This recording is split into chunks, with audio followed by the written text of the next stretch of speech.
All right, y'all. So, they're at it again. It is so unfortunate that there have been more lives sacrificed and lost due to mass shootings. Wait a minute. My battery is up. Let me...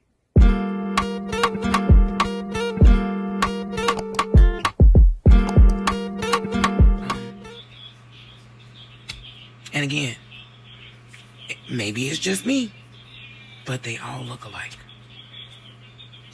My deepest condolences. This shit is up.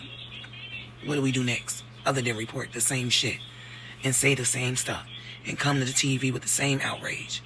And we come shocked in the same ways. I mean, when we gonna do something different? How many more? Sickening. They came to answer the questions that we're all asking at this point.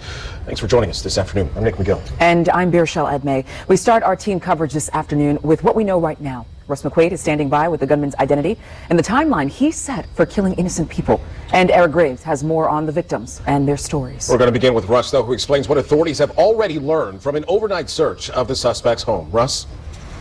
And a good afternoon. Officials say they don't know why Jonathan Sapperman, the alleged gunman, opened fire inside the Greenwood Park Mall late Sunday afternoon.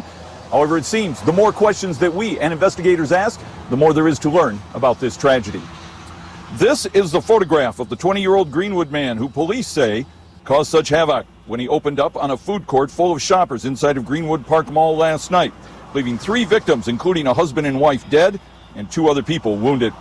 When investigators raided his nearby apartment early this morning, they found he left the oven turned on with a laptop computer and a butane bottle inside. That could have been an explosive situation. Police say he brought 2 rifles to the mall, left one in a backpack in a restroom where he spent an hour preparing, and then they add he was armed with a rifle and a pistol when he emerged and began firing more than 24 shots into the food court.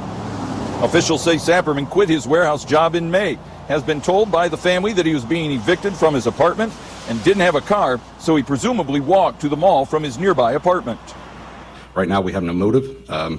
His family members that we spoke to, they were just as surprised as everyone else was. They said there were no indicators that he was violent or unstable.